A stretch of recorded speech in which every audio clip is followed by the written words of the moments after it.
Side खबरों के लिए सब्सक्राइब करें फ्लेम मीडिया और उसके बाद बेल आइकन को प्रेस करें ताकि सबसे पहले आपको मिले एक्सक्लूसिव खबरें।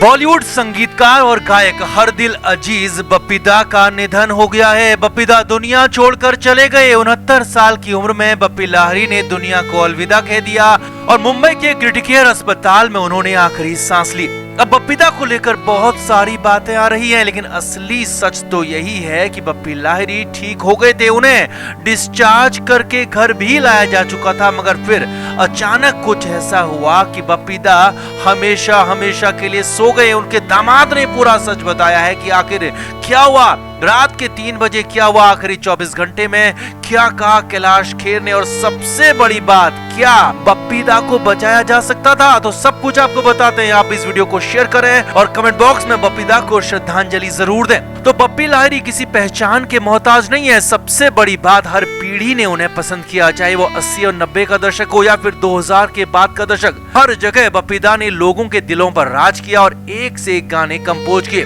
तो कई शानदार और यादगार गाने भी गाए। उनके कई गाने तो अभी भी लोगों की जुबान पर चढ़े रहते हैं। ऐसे हरदिल अजीज बप्पी दा दुनिया छोड़कर चले गए। Bappi Lahiri obstructive sleep apnoea नाम की बीमारी से पीड़ित थे और करीब साल भर से उनका इलाज चल रहा था, लेकिन पिछले 2 महीने में उनकी दिक्कत बढ़ गई थी और करीब 1 महीने से तो वो अस्पताल में भर्ती थे। अब आगे बढ़ने से पहले, पूरी बात बताने से पहले, पूरा सब कुछ आपके सामने रखने से पहले थोड़ा सा आपको इस बीमारी ऑब्स्ट्रक्टिव स्लीप एपनिया के बारे में बताते हैं। तो इस बीमारी को शॉर्ट फॉर्म में OSA भी कहते हैं और ये बीमारी होने पर मरीज को रात में खर्राटे ज्यादा आने लगते हैं और इसी दौरान अचानक से सांस भी बंद हो जाती है और सांस बंद होने से शख्स की नींद टूट जाती है। अब सांस बंद होने का ये समय 1 सेकंड से लेकर 1 मिनट तक का हो सकता है और ये एक बार नहीं बल्कि एक ही रात में 80 से 100 बार तक हो सकता है। जी हाँ, OSA होने पर एक रात में करीब 100 बार सांस रुक सकती है और हर बार ये 1 मिनट तक के लिए हो सकता है। अब शरीर के अंदर इससे कार्बन डाइऑक्साइड ज्यादा हो जाती है, ऑक्सीजन की कमी हो जाती है, जिससे स्लीप डिसऑर्डर हो जाता है। इंसान सो नहीं पाता, उसकी घबराहट बढ़ जाती है और शरीर के अंदर गंदी गैस यानी कि कार्बन डाइऑक्साइड ज्यादा हो जाती है। अब ये हालांकि इतनी बड़ी बीमारी भी नहीं है, इतनी खतरनाक बीमारी भी नहीं है कि इससे जान चली जाए, लेकिन इसके साथ कुछ और बीमारी हो जाए तो फिर हालात खराब हो सकते हैं और यही बप्पी दा के साथ भी हुआ। बप्पी लाहिरी करीब 2 साल से OSA से पीड़ित थे। उन्हें लगातार समस्या बढ़ रही थी। पिछले साल उन्हें कोविड भी हुआ था, फिर वो ठीक हो गए थे। अब इधर करीब 2 महीने पहले उनकी समस्या बढ़ गई और करीब महीने भर पहले उन्हें चेस्ट में भी इन्फेक्शन हो गया था, जिसके बाद उन्हें मुंबई के क्रिटिकेयर अस्पताल में भर्ती करा गया, जहां पर उनकी दोनों बीमारियों का इलाज भी किया गया, OSA का भी और चेस्ट इन्फेक्शन का भी। अब देखिए आखिरी 24 घंटे में क्या हुआ। तो करीब महीने भर अस्पताल में रहने के बाद सोमवार को बप्पी दा को डिस्चार्ज कर दिया गया था। अब डिस्चार्ज होने का मतलब ही है कि मरीज ठीक हो चुका है और अब घर पर बाकी का इलाज होगा, घर पर ही सब कुछ होगा। और बप्पी दा भी ठीक हो चुके थे। सोमवार की दोपहर के बाद शाम तक घर भी पहुंच गए थे।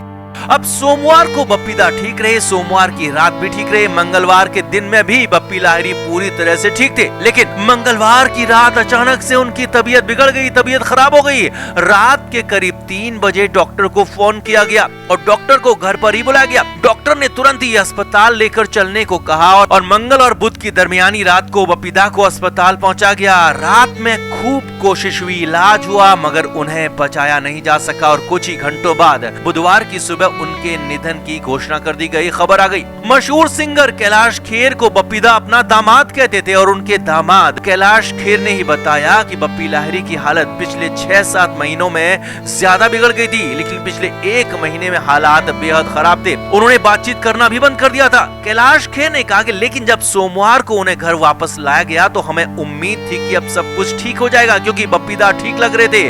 अस्पताल में डॉक्टर्स का भी कहना था कि अब वो ठीक हैं और बहुत जल्द रिकवर भी कर लेंगे, लेकिन अचानक 24 घंटे में उनकी जिंदगी ने पलटी खा दी। कैलाश खेर ने बताया कि हमें नहीं पता था कि डॉक्टर ने उन्हें डिस्चार्ज क्यों किया। जब वो ठीक नहीं थे तो उन्हें डिस्चार्ज नहीं करना चाहिए था, क्योंकि अस्पताल से घर आने के 24 घंटे के अंदर ही वो चल बसे। 24 घंटे भी वो घर पर नहीं चल पाए।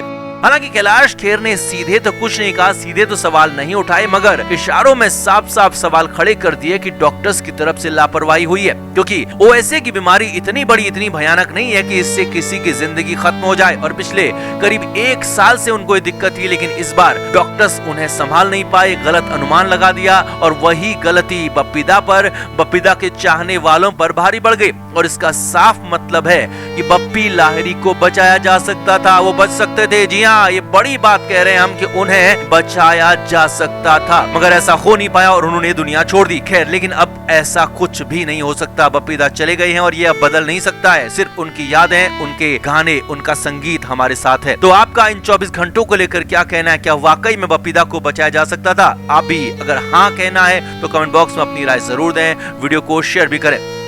तो महान सिंगर, दुनिया भर में भारत का नाम ऊंचा करने वाली लता जी पंचतत्व में विलीन हो गई। पूरे राजकीय सम्मान के साथ उनको विदाई दी गई और नम आंखों के साथ लोग उन्हें विदा कर रहे हैं, उन्हें याद कर रहे हैं।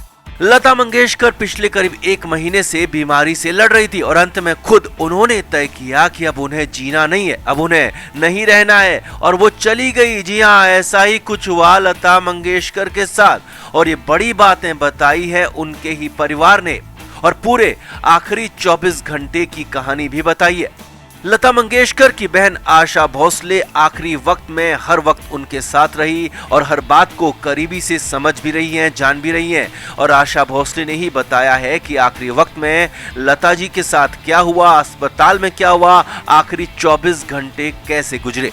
तो करीब 30 दिन पहले उन्हें अस्पताल में भर्ती किया गया। कोविड के बाद निमोनिया की दिक्कत हो गई थी और उनका इलाज चल रहा था, वो रिकवर भी हो रही थी। उनके जाने से करीब 3 दिन पहले उन्हें वेंटिलेटर से बाहर निकाला गया। हालांकि तब भी वो आईसीयू में ही थी, लेकिन वेंटिलेटर हटा दिया गया था और उनकी रिकवरी बेहतर बताई जा रही थी।